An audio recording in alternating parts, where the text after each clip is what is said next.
Olá pessoal, meu nome é Paulo Fernandes, eu sou coordenador técnico da SFC Serviços, uma empresa do Grupo Vegor que oferece soluções para qualquer questão ligada à operação e manutenção de equipamentos SFCs. A gente aqui conversa sobre SFCs, sobre manutenção de SFCs, assuntos ligados à utilização do gás, etc. Tudo que interessa para quem trabalha com SFCs ou quem trabalha em instalações elétricas. Eu hoje vou conversar com vocês aqui rapidamente sobre o SFCs e as relações do SFCs com o meio ambiente. Esse é um assunto que tem sido uma preocupação bastante grande de todas as empresas que utilizam esse composto nas suas instalações. Nós temos sido bastante contactados a respeito disso, disposição, remoção de SFCs, etc. Então eu queria dar uma pequena noção do problema do SFCs com relação ao meio ambiente. Então, começando, eu gostaria de explicar para vocês o que é o SFCs realmente, né? O SFCs é um composto sintético, ele não ocorre na natureza, é um produto desenvolvido pelo homem. O SFCs ele é um composto extraordinário para aquela utilização que nós temos. Por quê? O SFCs ele é formado pela ligação entre o enxofre. O enxofre é um elemento da família dos calcogênios, que é a mesma família do oxigênio, que é de compostos extremamente eletronegativos, extremamente reativos. O oxigênio, todo mundo conhece, é um elemento extremamente reativo. Toda a superfície terrestre basicamente oxidada, né? Todos os minérios que a gente conhece se apresentam em forma de óxido, a menos os minérios de metais nobres, que não se oxidam. Todos os demais ocorrem na natureza na forma de óxidos. E porque o oxigênio é muito reativo. O enxofre é da família do oxigênio, portanto, é um elemento extremamente reativo também. E ele está ligado no SFCs com o flúor.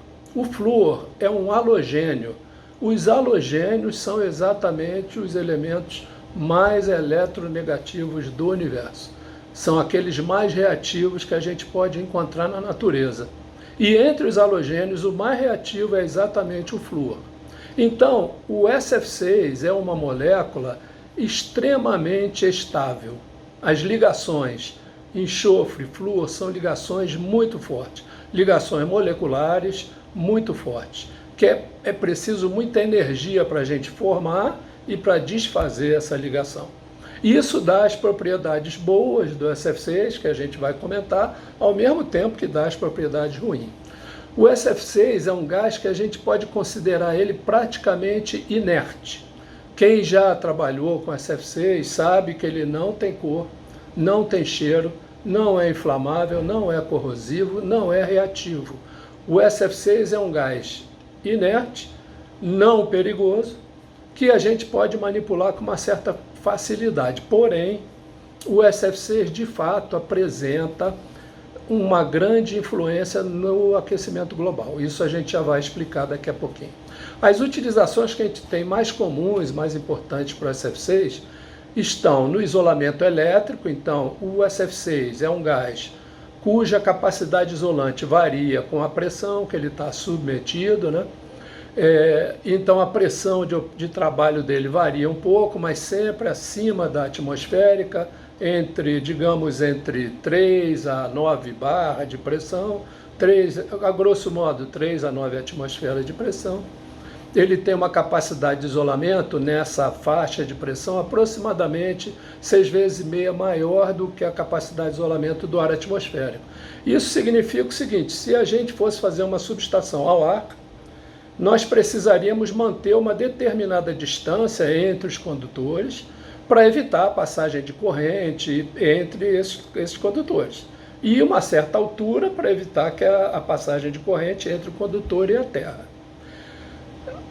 Quando a gente não tem espaço suficiente para isso, a gente precisa de muita potência e não temos espaço para fazer essas distâncias todas, o SFCs é extremamente útil. Por quê?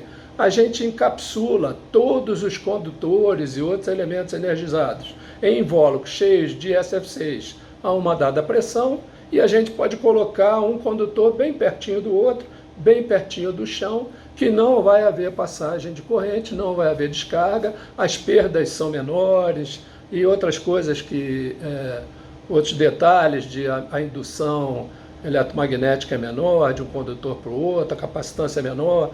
Então, assim, tudo fica mais fácil quando a gente encapsula os elementos da subestação no SF6. A outra utilização que é muito importante é nos equipamentos de interrupção, disjuntores, chaves seccionadoras. Por quê? Esses equipamentos, quando a gente faz abertura ou fechamento sob carga em seções energizadas, vai haver sempre uma passagem, um arco elétrico entre os dois contatos durante a abertura ou o fechamento. Conforme a distância entre os contatos varia, vai haver a passagem de uma corrente de potência variável também entre esses dois contatos.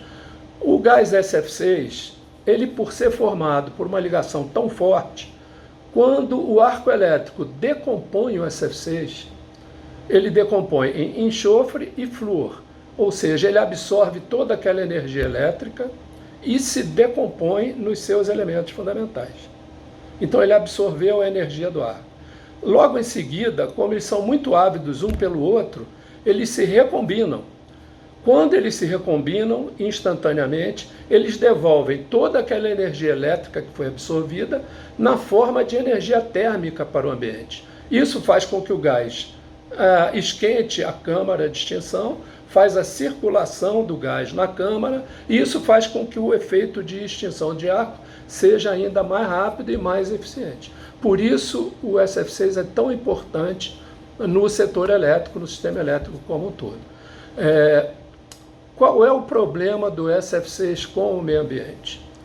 Essa mesma característica que dá essa grande utilidade do SF6 na utilização do setor elétrico, essa durabilidade da molécula, essa estabilidade da sua ligação química, é que faz que ele seja um problema para o ambiente. Por quê?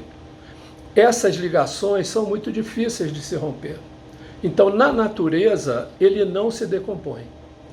Ele não vai se decompor sem que haja um fornecimento forte de energia. Assim, a decomposição dele na natureza é muito lenta. E as estimativas são de que a meia-vida na natureza do SF6 esteja em torno de 3.000 anos. Isso pode não estar muito certo, mas é muito tempo de qualquer forma. Muito tempo se a gente considerar o período que é importante para nós dentro da vida humana, para que a gente tenha mudanças importantes na atmosfera terrestre. Em função disso, o nível de SF6 na atmosfera tem subido. Ele se encontra hoje na ordem de partes por trilhão na atmosfera. O dióxido de carbono, que é o gás de efeito estufa mais famoso, que é o que é proveniente da queima dos combustíveis, etc., ele se encontra já em partes por milhão na atmosfera. Então o SF6 é 1 milhão de vezes menos, existe 1 milhão de vezes menos SF6 na atmosfera do que o dióxido de carbono. Mas o SF6 ele tem também a propriedade de reter o calor, ele absorve a radiação infravermelha muito fortemente e ele relaxa, ele devolve, irradia esse calor muito lentamente. Então ele contribui para o aquecimento da atmosfera. Por essas duas propriedades, o SF6 tem como estimativa um efeito de aquecimento global 22.900 vezes maior do que o dióxido de carbono, que é o padrão, a unidade utilizada para medir essas grandezas. Então, para a gente ter uma ideia, o dióxido de carbono é 1, o metano, que é o gás proveniente do arroto dos ruminantes, que é tão comentado aí na agricultura, é 41, e o SF6 22.900. Então é preciso ter cuidado na operação de equipamentos solares SF6. Hoje em dia se fala bastante também em compostos para substituir o SF6 no uso de isolamento elétrico. Têm sido experimentados compostos à base de perfluorcarbonos, são semelhantes aos gases hoje usados em equipamentos de refrigeração, perfluorcetonas e outros compostos parecidos. Esses compostos, a gente consegue com eles propriedades isolantes muito semelhantes ao SF6. Porém, eles têm a sua aplicação até hoje, os testes, em isolamento de barramentos de subestação. Eles até hoje não foram testados e não se recomenda ainda a sua utilização em equipamentos de interrupção. Por quê? Eles não têm essa propriedade de recombinação instantânea que o SF6 tem, porque são compostos formados por outros elementos de eletronegatividade diferente, portanto, o tempo de recombinação muito diferente. Então, nessa área da extinção de arco ainda não há substituto para o SF6.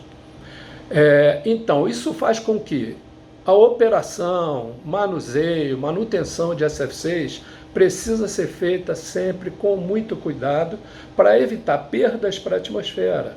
E é muito importante também manter o inventário do SF6 sob controle, para evitar perda física.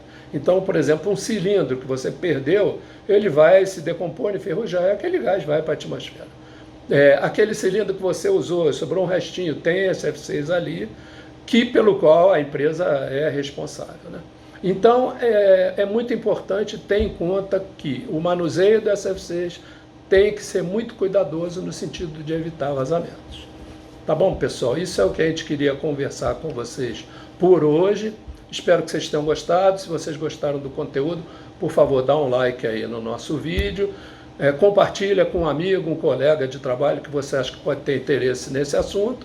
E, por favor, fique à vontade para sugerir temas, perguntar, sugerir temas para a gente conversar aí nos comentários ou no nosso site www.vegor.com.br. Pode mandar sugestões para a gente conversar, bater um papo aqui e discutir assuntos ligados ao SF6.